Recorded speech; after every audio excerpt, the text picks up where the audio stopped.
Welcome to Design 30, everybody. Welcome to another episode going through what I think is a really useful design idea and something that actually applies to even more than just design, be business probably in general, maybe even to making good decisions in your life. But in the context of this podcast, it'll be very pertinent to making good decisions in a design context. And that is going to be directly from this book. Let's see if I can show that. Design for Manufacturability and Concurrent Engineering. This is by Dr. David M. Anderson. And I just started, I've kind of been working my way slowly through this book for the last couple months. And it's been really, really fascinating. There's just so much good information and something, it's something that you can tell this person has a lot of experience, and a lot of the things that they're experiencing or have experienced and are writing about are things that I've been experiencing in my own work as an engineer. And I'm sure it's something that a lot of other people have probably experienced as well. And it's really comforting to know that the difficulties, the problems that you run into at work, these are things that a lot of other companies have also ran into. There's solutions to a lot of these things. It doesn't mean that your company is necessarily abnormally bad at accomplishing some of these things, or bad at organizing their design teams or product development. All these things, like, these are just genuinely really difficult problems to solve.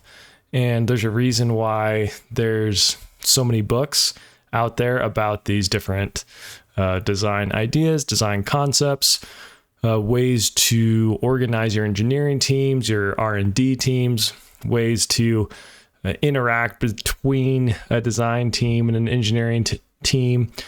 Yeah, these things they're complicated. So I'm just going to go through actually just a very short section of this book that I think is particularly interesting and useful. Before we dive into that, as always, make sure you subscribe to the Design 30 podcast. If you're watching the video version of this, make sure you subscribe to Design 30 on YouTube. That's something I've been working on over the last 6 months, trying to grow a little bit of my footprint on the YouTube world. Now we've gone to these video podcasts, which I think are pretty fun. And then also I post a lot of shorts on there, a lot of just design thoughts, ideas, often post about the different design principles of Design 30 that I'm thinking about and working on and workshopping most of the time. So make sure to subscribe, like, share, all of those things. And of course, also on X and on Instagram, if you prefer those platforms.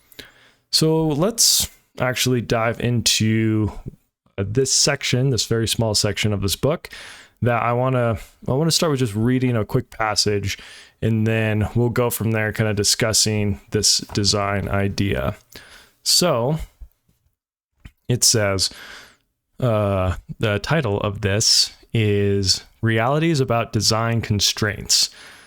Designers may resist designing products for manufacturability if they think it limits their quote-unquote design freedom. But in reality, too few constraints will lead to the design equivalent of writer's block. If every design decision has many open choices, the whole design will represent an overwhelming array of choices that can lead to a design paralysis. So the designer breaks the impasse by making an arbitrary decision. Every arbitrary decision will make it progressively more and more difficult to incorporate other design considerations later. And the further the design process or the design progresses, and the more arbitrary decisions you make, the harder it will be to satisfy additional considerations. The decision-making motto for product development should be no arbitrary decisions. So the two key takeaways for me on this section are, one, that design constraints they can be seen as ways to limit your design freedom, but really, at the end of the day, they may actually increase the freedom you have, or at least the ability you have to make decisions.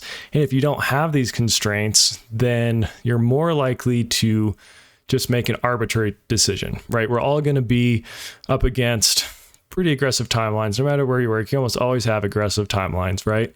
So if you have this really broad problem statement, or just not very many constraints on what you can design, at some point you're just going to be forced to make a decision. And that decision is probably going to be arbitrary because there's just too many potential options. There's too many paths you could go down. There's too many design decisions that could potentially be made. So you just make one, right? Just to keep things moving forward. And so that's what the key point of this whole section is about. You need to have more design constraints if you find yourself making arbitrary decisions. So let's go through this a little bit more line by line. So the first sentence: designers may resist designing products for manufacturability if they think it limits their design freedom. And so this book, a big part of it is optimizing the manufacturability of a design, and they're really pushing for doing that work up front and making sure that it's manufacturable up front from the very beginning you're designing for this. If you try to shoehorn it in later in the design process, odds are it's going to be really clunky. It's not going to go that well. You're going to have a bunch of problems. You're going to go over budget. You're going to be way over on your project timeline, all those things. So you need to be thinking about the manufacturability of your product from the very outset, essentially. And that's a huge part of the design. If something's not very manufacturable, you're going to have more problems when the customer gets it. And so they're going to be dissatisfied. It's going to cost a lot of money to address those problems on the production floor. So it's not going to be a very profitable product as well. So it's all about designing a better product for the customer, which at the end of the day also produces a more profitable product and a more profitable company. So they make this point that some people hear, if they have to design for manufacturability early on, that might actually limit how much freedom they have in their design. But as they say, in reality, too few constraints and making something manufacturable is definitely going to add a lot of constraints to your design, will lead to the design equivalent of writer's block. So let me read that one more time. In reality, too few constraints will lead to the design equivalent of writer's block. So it's kind of like if I told you just to write a 1,000-word essay on anything in the world. That might be pretty difficult to come up with a topic, and then what do you want to say about that topic? What's your opinions on that? It's just such a broad thing. It sounds easier at first because you can write about anything. But when you're sitting there trying to figure out what's the right thing to write about, it could actually be really difficult.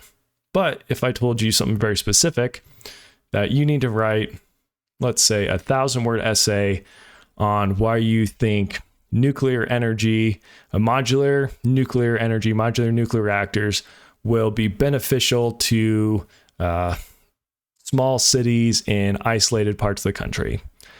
That's very specific. It might be difficult initially to figure out what you want to say about that, but you have a path to go down. You can do some research on it. You can come up with a few ideas, a few opinions, and then you can write probably a much better essay than if I just said, write 1,000 words on anything in the world, right? So having those additional constraints actually can make it a lot easier, and you're going to have a lot less likelihood of having that writer's block. And so it's the same thing with product design. If you, for example, let's say you're told you have to design a vehicle for transporting groceries, or a vehicle that someone can drive and they want to use it to transport groceries. Well, that's incredibly broad, right? You could use a semi truck to still hit those requirements. You could transport groceries from the store to your house in a semi truck. I wouldn't recommend it. Seems like that would be a huge pain, but it would technically satisfy the requirements. Or you could also use a tiny little smart car, right? I mean, how many groceries are you going to be buying?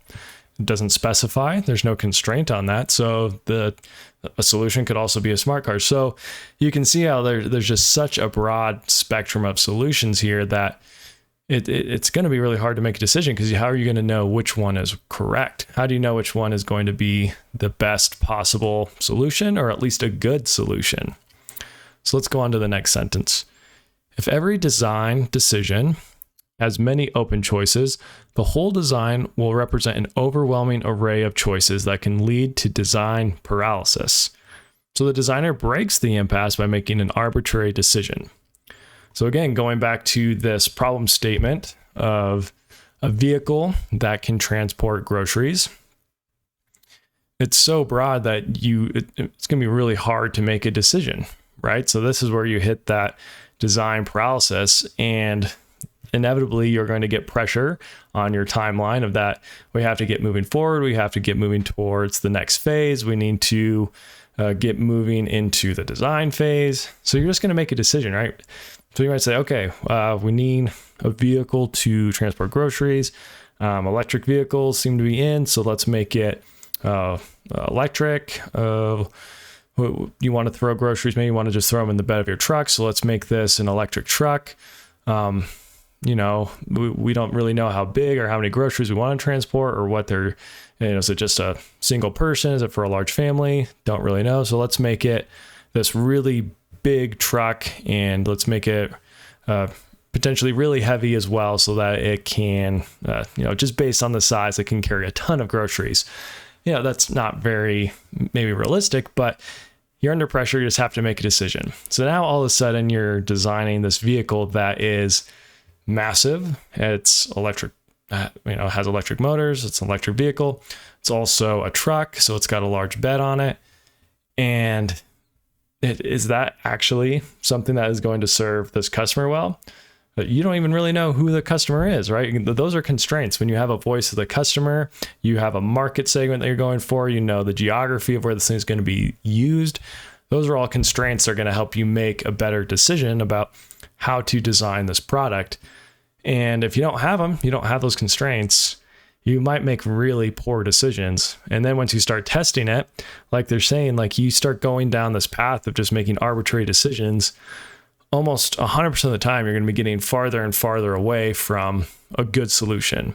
And as you learn that you're getting farther and farther away, you're going to have to try to readjust and get back to that optimal, or at least a good solution. And it's going to be even harder. It's going to take more time. It's going to cost more money, and it's going to be really difficult and stressful for the project, because when you're running out of money and you're running out of time, that is a perfect recipe for being stressed at work, especially in a design and engineering role. So let's keep going. Every arbitrary decision will make it progressively more difficult to incorporate other design considerations later. So as I mentioned, as you're going towards this suboptimal design, it's going to be harder and harder to go back towards that optimal design, because you've already made so many decisions, and changing those is going to feel like you're going backwards. And again, it's going to take more time and more money. And the further the design progresses and the more arbitrary decisions you make, the harder it will be to satisfy additional considerations. The decision-making motto for product development should be no arbitrary decisions. And if you want to make no arbitrary decisions, then you have to have at least a decent amount, some amount of constraints. And if you're developing good constraints, those constraints are going to help direct you more towards this optimal, or at least a close to optimal product, a close to optimal design. So these constraints, how they can seem to be holding you back in a lot of ways, and they're limiting your design freedom. They're constraining you, right? It might seem like a bad thing at first. It might seem like a difficult thing. It's going to be even harder to make decisions. It's going to be harder to find some solution that can meet all these constraints. At the end of the day, it's actually going to let you make decisions that are based on something and not arbitrary. So, for example, if we said you needed to design a vehicle that is going to be used in a